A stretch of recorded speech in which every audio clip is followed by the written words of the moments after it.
connais sûrement Dani Alves, l'un des joueurs les plus titrés de l'histoire du foot. Un guerrier, un artiste, un homme qui a tout gagné, tout vécu. Mais parfois, la vie t'arrache tout, juste pour voir qui tu es sans tes trophées. Un jour, Dani Alves n'était plus sous les projecteurs. Il n'était plus le champion, le héros, la star. Il était seul, face à la justice, face à sa chute, face à lui-même. Et quand tout s'écroule, tu découvres la vérité. Le succès ne te sauve pas, seule la foi le peut. En prison, Dani n'a pas juste perdu sa liberté. Il a perdu l'image que le monde avait de lui. Mais il a trouvé quelque chose que beaucoup cherchent toute une vie. Dieu.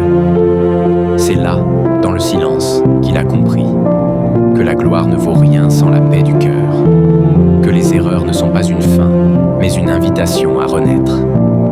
Et aujourd'hui, il s'est relevé, pas comme un footballeur, comme un homme transformé, un homme qui a compris que la vraie victoire, ce n'est pas lever un trophée, c'est se relever après la honte.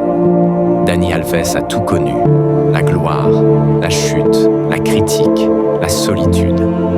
Mais il a fait le choix que peu font, celui du pardon, de la foi et du renouveau. Parce que la vie, c'est ça, un match. Parfois tu marques, parfois tu tombes. Mais tant que t'as pas entendu le coup de sifflet final, tu peux toujours revenir. Et lui, il est revenu.